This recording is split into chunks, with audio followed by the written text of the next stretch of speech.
Yang saya hormati Ketua Pokpan Sabwa Tulus Desa Salakambang beserta jajaran pengurusnya, Pak Kita Pokpan Sabwa Tulus ya, pertama-tama kita puji syukur dari Allah SWT yang mana pada pagi siang hari ini kita masih diberikan kesempatan untuk berjumpa kembali ya. Hari yang cukup cerah ini biasanya langsung. Mudah-mudahan ya pertemuan hari ini mendapatkan ridho dari Allah Subhanahu wa taala. Amin. Alhamdulillah, salawat serta salam kita Nabi Muhammad sallallahu alaihi wasallam. Pak yang saya hormati nih, langsung saya ini karena kita dulu terkait pembuatan pupuk organik sudah dilaksanakan. Terima kasih sekali ya. Ini nanti nunggu sampai minimal sekitar 3 minggu. 3 minggu nanti kondisinya. Nah ini untuk apa? Pupuk organik padatnya nanti setiap 3 hari sekali dicek apakah kondisinya panas sekali atau tidak. Kalau memang panas sekali kan kita masukkan tangannya ya, kalau memang panas sekali nanti kita buka penutupnya, kemudian kalau bisa nanti diaduk kembali dan nunggu setengah atau 1 jam nanti tutup kembali seperti itu setiap 3 hari. Nah, perlu Bapak ketahui dalam proses pembuatan pupuk organik ini sebenarnya tergantung bahan-bahannya. Jadi kalau dengan membuatnya hanya dari kotoran hewan ya, ini masih dalam kategori pembedah tanah, belum bisa masuk kategori pupuk. Bahkan ada beberapa produsen pupuk organik ya, yang sudah pabrikan itu di kemasannya masih bertuliskan pembedah tanah, karena kandungan unsur hara yang ada di dalam pupuk organik kotoran hewan itu sangat kecil. Saya contohkan itu paling tinggi di kotoran unggas. Kotoran unggas itu kandungan nitrogennya atau kandungan N-nya itu maksimal hanya 0,5%. Jadi setiap 1 kilo urea itu mengandung N 46%. Dibandingkan dengan tadi unggas di kotoran hewan yang paling tinggi itu N-nya 0,5%, berarti perbandingannya pinter Pak? 20 lebih Pak. Kalau 1 kilo pupuk tadi unggas, kotoran unggas itu 0,5, berarti untuk butuh 46%, berarti kan dikalikan 92 kilo. Kita apa tadi? 92 kali 0,5 kan 46. Berarti perbandingan antara urea 1 kilo dengan pupuk organik itu harusnya 92 kilo. Kalau dalam 1 hektar, katakanlah kita tanaman jagung itu membutuhkan 250 kilogram urea, berarti kalau kita menggunakan pupuk organik pinter Pak, 250 kali 96.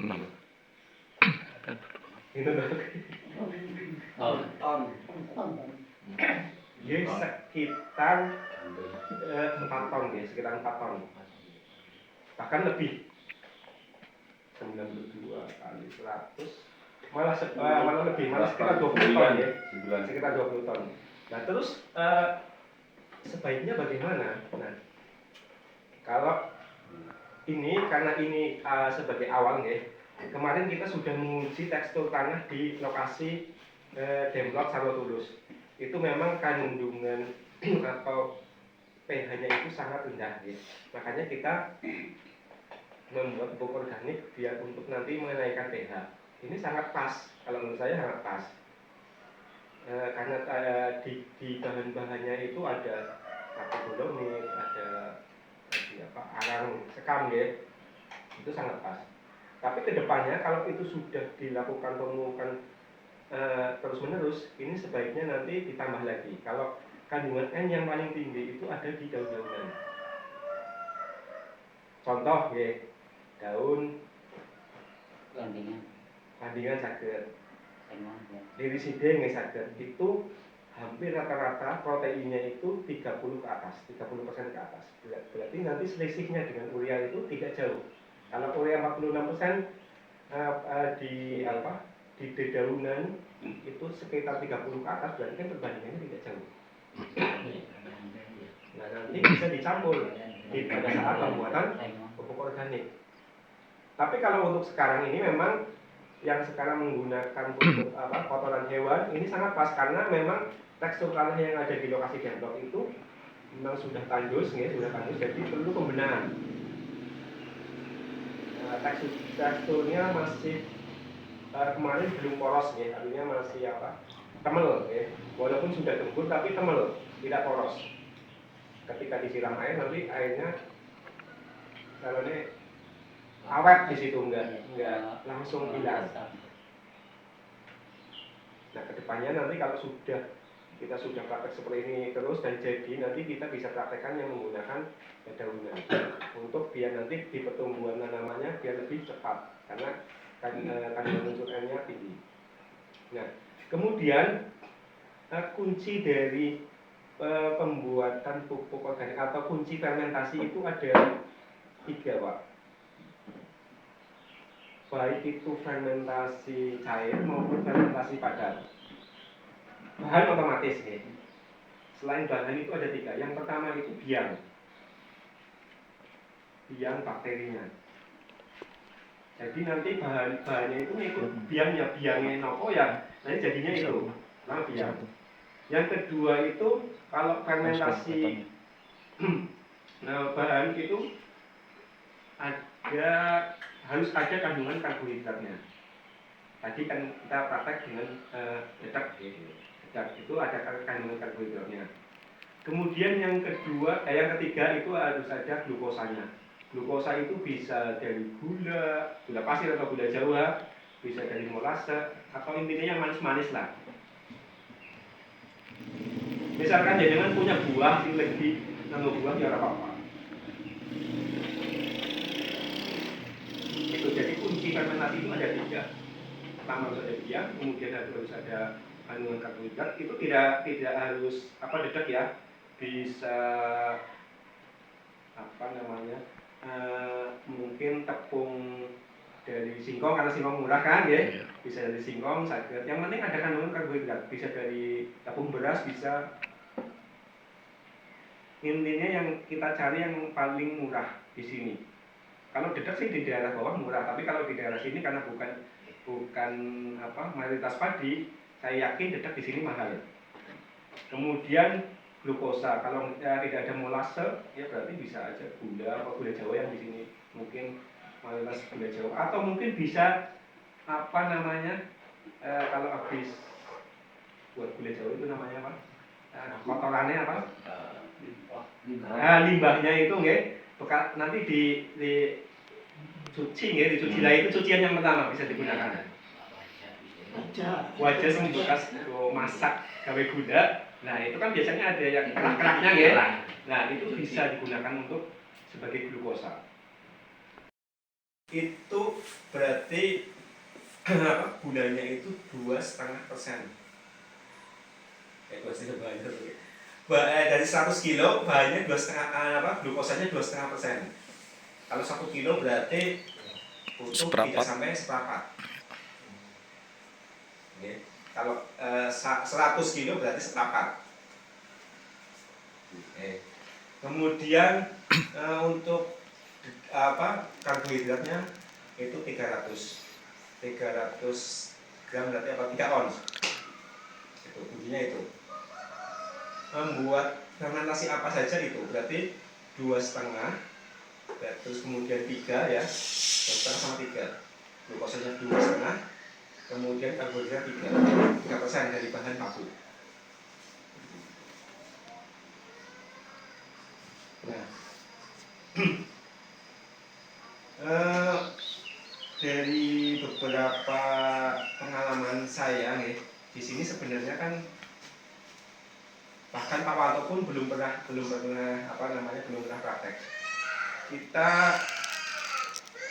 sering melihat bahwa ketika ada hujan itu kan mesti tanamannya selalu begitu hujan besoknya 2-3 hari pasti tanaman selalu tumbuh subur ya. Nah itu kenapa?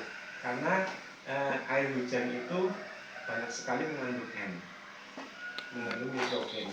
Nah, kenapa kita tidak belajar dari alam yang bahkan itu melimpah ya kalau musim hujan air hujan itu melimpah. Padahal kandungan N yang ada di air hujan itu sangat kecil Pak, sangat kecil. Hampir berapa ya? 0,00 kalau nggak salah itu nolnya ada 3, 0,001. Berarti sekian 1/1000 ya, 1/1000%.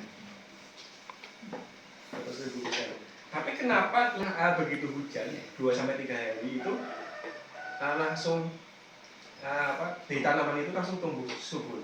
Itu karena banyak sekali deh, karena kandungannya itu sangat banyak, jumlahnya sangat banyak, berarti N-nya semakin banyak. Nah, kemudian kalau pada saat tidak musim hujan, kita memanfaatkan air hujan itu, misalkan kita pada saat musim hujan menampung ya, kemudian kita manfaatkan di musim kemarau, bisa atau tidak? Nah, itu tadi saya sampaikan kan kandungan N-nya kecil. Nah, bagaimana supaya menjadi besar? Kalau jenengan pernah tahu ilmu fisika itu, ketika air hujan kena petir itu kalau di bahasa fisika itu fiksasi nih, pemanasan. Karena petir itu kandung listriknya sangat tinggi ya, sekitar 30.000 megawatt ya. Nah, itu N-nya langsung naik Pak. N-nya langsung naik. Jadi ketika tadi 0,001 naik menjadi 0,1. Jadi naik 1000 Pak. Nah, kemudian bagaimana caranya kita meniru dari petir? Masa kita bawa petir? Kan tidak mungkin ya. Nah, caranya sangat mudah Pak. Fiksasi itu kan pemanasan. Jadi tinggal air hujan itu dipanaskan saja. Dipanaskan, digodok. Intinya dipanaskan, tapi jangan sampai mendidih. Biar kandungan unsur harianya tidak rusak. Dipanaskan sampai menjelang mendidih. Berarti bahasanya apa Pak?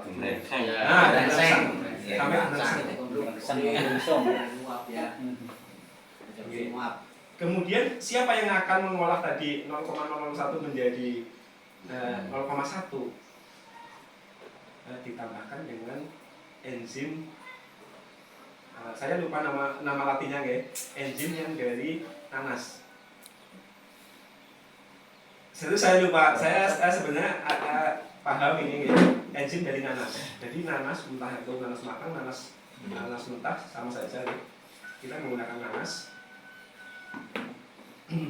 Kemudian nanasnya itu dikupas, cukup satu saja atau setengah dicampurkan dengan tadi air hujan yang dipanaskan. Tunggu tidak sampai berminggu-minggu, cukup 1 hari 1 malam. Itu perlu dicoba, karena ini di alam kita sudah melihat dan sudah terbukti bahwa air hujan itu bagus sekali untuk pertumbuhan tanaman. Nah, kita ke depan perlu dipraktekkan ini dengan fiksasi air hujan.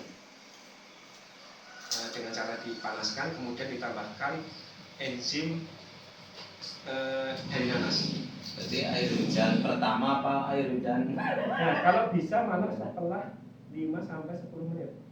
Karena kalau air hujan pertama itu partikel debu itu masih banyak. Jadi setelah 5-10 menit kan murni air hujan. Ada takon kewan apapun ya. Itu perlu kita coba ya, perlu kita coba, nanti kita praktekkan ke tanaman. Ya, barengan. Tidak salah kan kita ya, maksudnya karena kita belum mencobanya dan itu mudah dilakukan gitu. Tapi kalau kita menggunakan pupuk organik itu kita nunggunya lama nih, bisa 3 minggu, 1 bulan, nanti belum tentu ketika kita praktekkan di tanaman belum tentu tanahnya subur. Nih, karena tadi saya sampaikan bahwa di kandungan kotoran hewan itu sangat sangat kecil, 0,5%. Bahkan jenengan bisa kalau untuk hanya sekedar menaikkan pH itu sangat mudah. Saya pernah praktek sendiri, pernah saya sampaikan juga di sini waktu di pertemuan Domba Lestari ya. Antara kapur dolomit dengan abu bakar ya, abu bakar. Saya pernah praktek ya, 1 liter air dicampur dengan satu sendok dolomit. Kemudian yang satu juga 1 liter air dicampur dengan 1 sendok abu. Nah, itu kalau untuk yang dolomit itu kenaikannya hanya 1,5 sampai 2. Ketika dites itu Pak, airnya misalkan 5, awal mulanya 5, sama-sama dengan air itu, awal mulanya 5. Nanti paling kalau menggunakan dolomit itu hanya 6,5 sampai 7. Nah itu kalau 5, seandainya kayak kemarin punya kita 3, kan berarti hanya sekitar 4,5 sampai 5. Belum mendekati kondisi netral atau kondisi normal pH tanah. Nah, kalau menggunakan abu bakar itu bisa sampai 2,8, 3, bahkan 3. Jadi kalau misalkan di tempat kita itu 3,5 pH-nya ditambah 3 bisa sampai 6,5. Kalau monggo ada yang kurang percaya bisa dipraktekkan sendiri antara perbandingan kapur dolomit dan abu. Kalau hanya untuk menaikkan pH tanah itu cukup pakai itu. Bahkan hanya dengan mungkin larutannya saja, tidak perlu menggunakan semuanya. Kenapa saya katakan seperti itu? Kapur dolomit itu sifatnya tidak bisa hanyut, Pak. Jadi ketika kita tabur, walaupun itu bentuknya lembut ya, kayak debu, tapi ketika kita tabur di tanah, nanti lama-kelamaan dia menggumpal. Setiap tahun dia akan mengumpul jadi satu lagi, menjadi batu lagi. Nah kalau itu dolomit itu banyak, nah lama-kelamaan tanah kita juga semakin lama kayak daerah Gunung Kidul ya, banyak batu kapur begitu. Sebaiknya kalau menggunakan kapur dolomit, kalau hanya tujuannya untuk menaikkan pH, menurut saya itu pakai larutannya saja. Jadi kapur direndam, diember, nanti airnya yang disiram. Kalau hanya tujuannya untuk menaikkan pH. Begitu juga dengan abunya direndam, nanti airnya larutannya yang disiramkan ke tanah. Kalau tujuannya hanya untuk menaikkan pH.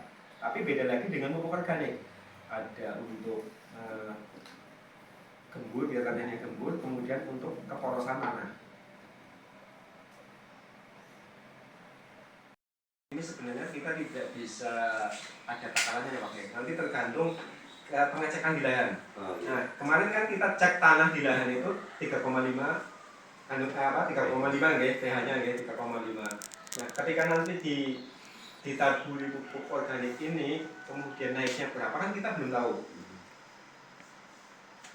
Ancaman-ancamannya tadi Pak, ketika kalau untuk tanaman, kalau kita menggunakan pupuk urea 1 hektarnya 250 kilo, berarti 250 kali 92. Ancaman-ancamannya itu Pak. Tapi untuk pupuk organik ini semakin tahu semakin berkurang penggunaannya. Tanah itu subur. Oke. Karena tanahnya semakin subur. Subur. Oke. Berbeda dengan penggunaan pupuk urea yang pabrikan. Karena di pupuk urea itu mengandung zat lilin, ada zat lilinnya. Dia itu zat lilinnya akan mengendap di tanah. Semakin tahun penggunaannya semakin basah, semakin banyak. Kemudian kalau pupuk urea itu sifatnya asam, semakin banyak penggunaannya, dia di tanah semakin asam.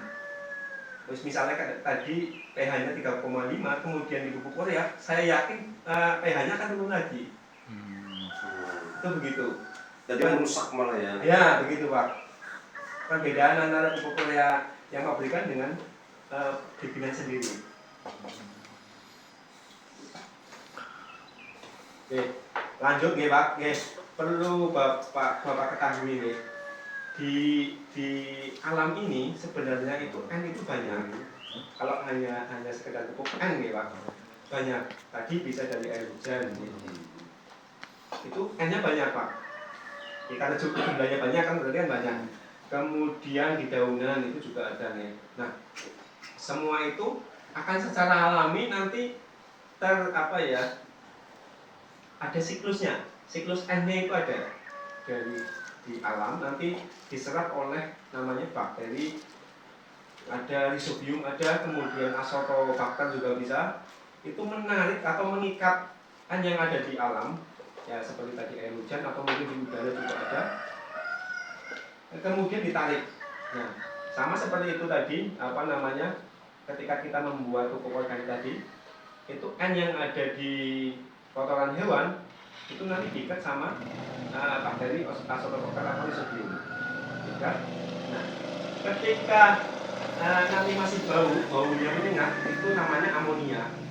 Nah, kayak tadi kan baunya masih menyengat. Ya. Amonia, kemudian nanti diuraikan sama bakteri pengurai, bisa ada bacillus, aspergillus, banyak ya. Saya contohkan dua itu, nanti berubah menjadi amonium, N-amonium. Nah, N-amonium ini sama dengan pupuk urea yang subsidi Pak, sama, cuma memang tadi saya katakan yang urea subsidi itu 46%, kalau ini hanya 0,5% kandungan N-nya. Sama yang urea subsidi juga itu masih menyengat Pak. Kalau yang biasa menggunakan pupuk urea subsidi itu digeletakkan pasti menyengat. Gini sama ini juga nanti kalau sudah jadi tetap masih ada bau-baunya.